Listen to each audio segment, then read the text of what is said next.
Fala, leitores da Bíblia, graça e paz, como é que vocês estão? Hoje a gente vai ler 2 Crônicas, capítulo 17 e 18, e vamos ler também o livro do Cântico de Salomão, capítulo 7. Vamos orar? Senhor Deus e Pai, queremos te buscar nessa hora, Pai. Queremos a tua ajuda para compreender a tua palavra. Que o Senhor nos abençoe. Que o Senhor, ó Deus, seja glorificado na nossa vida sempre. Queremos te agradecer também, Senhor, pelo 200º dia de leitura bíblica neste ano. O Senhor tem nos dado força, tem nos ajudado, nos sustentado, e que o Senhor nos auxilie para chegarmos até o final dessa leitura bíblica, tendo aprendido bastante, tendo crescido na graça e no conhecimento do Senhor. Nos ajuda diariamente, Senhor. Em nome de Jesus pedimos amém. O reinado de Josafá. Eu gosto muito dessa narrativa do segundo livro das Crônicas, a respeito de Josafá. Em lugar de Asa, reinou seu filho Josafá, que se fortificou contra Israel. Lembrando Josafá, rei de Judá, e Israel, reino do norte. Eles viviam em guerra, e Josafá se fortificou contra o reino do norte, chamado Israel. Ele pôs tropas em todas as cidades fortificadas de Judá e estabeleceu guarnições na terra de Judá e nas cidades de Efraim, que Asa, seu pai, havia conquistado. O Senhor esteve com Josafá porque ele andou nos primeiros caminhos de Davi, seu pai, e não buscou os Baalins. Pelo contrário, buscou o Deus de seu pai e andou nos seus caminhos, nos seus mandamentos, e não segundo as obras de Israel. O Senhor confirmou o reino nas suas mãos, e todo o Judá deu presentes a Josafá, de modo que ele teve riquezas e glória em abundância. O coração dele se tornou ousado em seguir os caminhos do Senhor, e ainda tirou os lugares altos e os postes da deusa Azerá que havia em Judá. Então Josafá foi um rei muito bom. Ele fortaleceu as cidades, ele fortificou os exércitos, ele preparou tudo, ele fez uma reforma religiosa também, não seguiu os Baalins, não adorou os ídolos, mas buscou ao Senhor, buscou seguir os mandamentos do Senhor. Versículo 7. No terceiro ano do seu reinado, Josafá enviou os seus oficiais Benhail, Obadias, Zacarias, Natanael e Micaías para ensinarem nas cidades de Judá. Olha só, ele encaminhou oficiais para ensinar o povo. Com eles enviou os levitas, Semaías, Netanias, Zebadias, Azael, Semiramote, Jonatas, Adonias, Tobias e Tobi-Adonias. E com estes levitas enviou os sacerdotes, Elisama e Jeorão. Eles ensinaram em Judá, tendo consigo o livro da lei do Senhor. Percorriam todas as cidades de Judá e ensinavam o povo. Olha que legal essa descrição a respeito do que Josafá fez. Ele encaminhou gente preparada para ensinar a lei do Senhor para o povo. Versículo 10. O terror do Senhor veio sobre todos os reinos das terras que estavam ao redor de Judá, de maneira que não fizeram guerra contra Josafá. Alguns dos filisteus trouxeram presentes a Josafá e prata como tributo. Também os árabes lhe trouxeram 7.700 carneiros e 7.700 bodes. Josafá se tornou cada vez mais poderoso e construiu fortalezas e cidades armazéns em Judá. Empreendeu muitas obras nas cidades de Judá e tinha em Jerusalém gente de guerra e homens valentes. Este é o número deles, segundo as suas famílias. Em Judá eram capitães de 1.000, o chefe Adna e com ele 300.000 homens valentes. Depois dele, o capitão Joanã e com ele 280.000 homens. E depois Amazias, filho de Zicre, que voluntariamente se ofereceu ao serviço do Senhor e às suas ordens, 200.000 homens valentes. De Benjamim, Eliada, homem valente, e com ele 200.000 homens, armados de arco e de escudo. Depois dele, Josabade, com 180.000 homens armados para a guerra. Estes estavam a serviço do rei, além dos que o rei tinha posto nas cidades fortificadas por todo Judá. Então ele, assim, foi um homem muito usado por Deus, né, para a edificação do povo. No seu período, os reis ao redor o temiam, não faziam guerra contra eles, enfim, um tempo muito próspero e muito abençoador. Capítulo 18. Josafá tinha riquezas e glória em abundância e tornou-se genro de Acabe. Passados alguns anos, Josafá foi visitar Acabe em Samaria. Acabe matou ovelhas e bois em abundância para Josafá e para o povo que o acompanhava, e o persuadiu a ir com ele atacar Ramote de Gileade. E Acabe, rei de Judá, perguntou a Josafá, Acabe, rei de Israel, perguntou a Josafá, rei de Judá: Você vai comigo a Ramote de Gileade? E aí Josafá respondeu: Sou como você é, e o meu povo é como o seu povo, iremos com você à guerra. Então veja, Josafá ele tinha poder, glória, riqueza, e ele acabou se tornando genro do rei de Israel, que era seu inimigo. E acabou criando essa aliança com o rei de Israel. Certamente uma das falhas dele, né? Então ele firmou essa aliança: eu vou à guerra com você. Versículo 4. Josafá disse mais ao rei de Israel: Consulte primeiro a palavra do Senhor. Então o rei de Israel reuniu os profetas, 400 homens, e lhes perguntou: Devemos ir e lutar contra Ramote de Gileade ou devo me conter? Eles responderam: Vá, porque o Senhor a entregará nas mãos do rei. Mas Josafá perguntou: Não há aqui algum profeta do Senhor para o consultarmos? E o rei de Israel respondeu a Josafá: Há um ainda, por meio de quem podemos consultar o Senhor.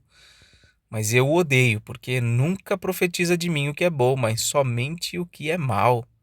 O nome dele é Micaías, filho de Imlá, ou Imlá. Josafá disse: O rei não deveria falar assim. Então o rei de Israel chamou um oficial e disse: Traga-me depressa Micaías, filho de Imlá. O rei de Israel e Josafá, rei de Judá, estavam assentados, cada um no seu trono, vestidos de trajes reais, numa eira, à entrada do portão da cidade de Samaria. E todos os profetas profetizavam diante deles. Zedequias, filho de Kenaana, fez para si uns chifres de ferro e disse: Assim diz o Senhor, com estes você dará chifradas nos sírios, até que estejam destruídos. Todos os profetas profetizaram assim, dizendo: Suba a Ramote de Gileade, você triunfará, o Senhor entregará nas mãos do rei. O mensageiro que tinha ido chamar Micaías falou-lhe, dizendo: Eis que as palavras dos profetas, a uma voz, predizem coisas boas para o rei. Portanto, que a sua palavra seja como a de um deles. Fale o que é bom. Micaías respondeu: Tão certo como vive o Senhor, o que o meu Deus me disser, isso falarei. Quando ele chegou à presença do rei, este lhe perguntou: Micaías, devemos ir a Ramote de Gileade para a batalha ou devo me conter? Ele respondeu: Vá, você triunfará. Eles serão entregues nas mãos de vocês. O rei lhe disse: Quantas vezes devo fazer você jurar que não me fale a não ser a verdade em nome do Senhor? Então Micaías disse: Vi todo Israel disperso pelos montes, como ovelhas que não têm pastor. E o Senhor Deus disse: Estes não têm dono, que cada um volte em paz para sua casa. Então o rei de Israel disse a Josafá: Eu não disse a você que a meu respeito ele não profetiza o que é bom, mas somente o que é mal? Micaías prosseguiu: Portanto, ouçam a palavra do Senhor. Vi o Senhor assentado no seu trono, e todo o exército do céu estava à sua direita e à sua esquerda. Então o Senhor perguntou: Quem enganará Acabe, o rei de Israel, para que vá e seja morto em Ramote de Gileade? E um dizia uma coisa e outro dizia outra coisa. Então um espírito saiu, se apresentou diante do Senhor e disse: Eu o enganarei.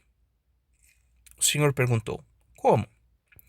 Ele respondeu: Sairei e serei um espírito mentiroso na boca de todos os profetas do rei. Então o Senhor disse: Você conseguirá enganá-lo. Vá e faça assim. E agora eis que o Senhor pôs esse espírito mentiroso na boca destes seus profetas, e o Senhor declarou que um mal vai lhe acontecer. Então Zedequias, filho de Kenaana, chegou, deu uma bofetada em Micaías e perguntou: Por qual caminho passou o Espírito do Senhor ao sair de mim para falar com você? Micaías respondeu: Eis que você o verá no dia em que estiver correndo de quarto em quarto, tentando se esconder. Então o rei de Israel disse: Prendam Micaías e levem-no de volta a Amon, governador da cidade, e a Joás, filho do rei. E digam assim: Assim diz o rei: Metam este homem na cadeia e o ponham a pão e água, até que eu volte em paz. Micaías disse: Se o rei de fato voltar em paz, é porque o Senhor não falou por meio de mim. E acrescentou: Que todos os povos ouçam isso. O rei de Israel e Josafá, rei de Judá, foram atacar Ramote de Gileade. O rei de Israel disse a Josafá: Eu vou me disfarçar e entrar no combate, mas você use seus trajes reais. E assim o rei de Israel se disfarçou e eles entraram no combate. Ora, o rei da Síria havia ordenado aos capitães dos seus carros de guerra que não lutassem contra pequeno nem contra grande, mas somente contra o rei de Israel. Quando os capitães dos carros viram Josafá, disseram: Aquele é o rei de Israel. E se dirigiram até ele para o atacar. Porém, Josafá gritou e o Senhor o socorreu. Deus os desviou dele. Quando os capitães dos carros de guerra viram que não era o rei de Israel, deixaram de persegui-lo. Então o homem entesou o arco e, atirando ao acaso, atingiu o rei de Israel por entre as juntas da sua armadura. Então o rei Acabe disse ao condutor do seu carro: Dê a volta e leve-me para fora do combate, porque estou gravemente ferido. A batalha se intensificou naquele dia. Quanto ao rei de Israel, segurou-se em pé no carro de frente para os sírios até a tarde, mas ao pôr do sol morreu. Então, eles decidiram ir contra a voz de Deus através do seu profeta e Acabe tentou se disfarçar para que Josafá fosse atacado, né? O que mostra uma infidelidade para com o seu amigo, né? E no fim, por providência de Deus, não mataram Josafá, porque era o que eles queriam, pegar o rei. Foram atrás de quem tinha os trajes reais, mas quando viram que era Josafá, acabaram não seguindo adiante com o plano. E alguém, atirando uma flecha ao acaso, acabou atingindo o próprio Acabe, porque era vontade de Deus que ele fosse morto. E a palavra que Deus deu através de Micaías se concretizou, né? Muito bem, agora vamos ao livro do Cântico dos Cânticos, capítulo 7, se eu não estou enganado, né?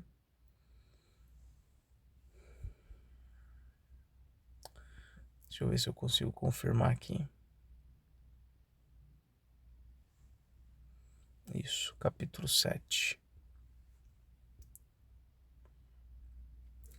Como são bonitos os seus pés nas sandálias, ó filha do príncipe. As curvas dos seus quadris são como colares trabalhados por mãos de artista. O seu umbigo é uma taça redonda, onde nunca falta bebida. O seu ventre é um monte de trigo.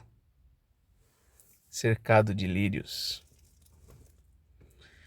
Os seus seios são como duas crias gêmeas de uma gazela.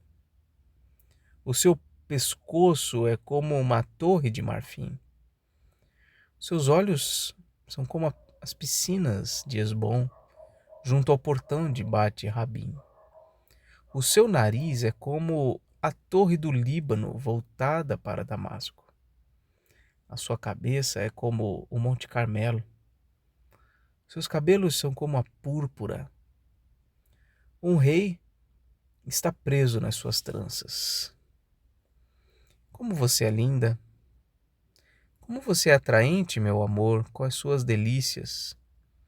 Esse seu porte é semelhante à palmeira, e os seus seios se parecem com os cachos. Eu disse: vou subir na palmeira e colher os seus frutos.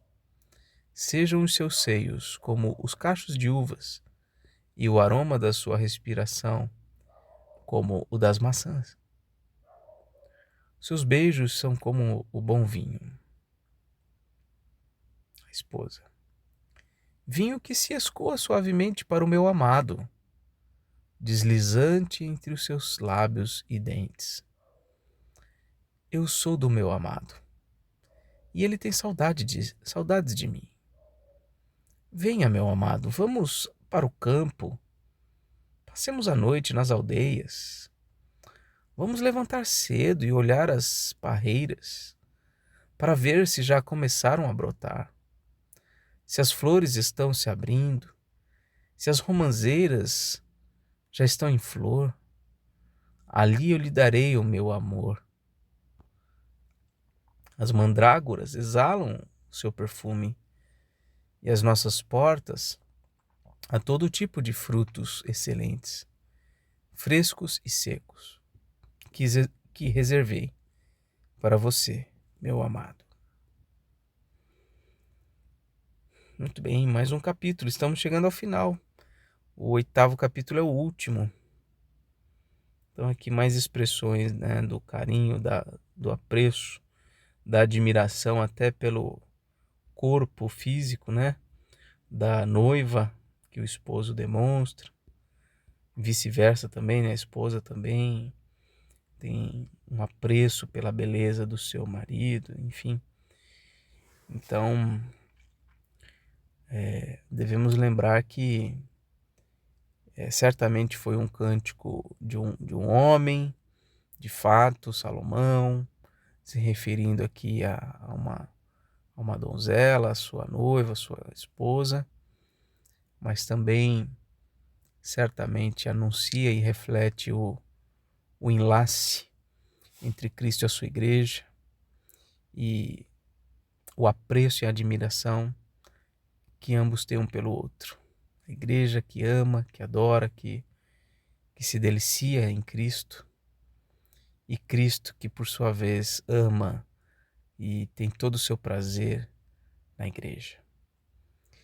Essa foi a leitura de hoje. Que Deus te abençoe, um forte abraço e até mais, se Deus quiser.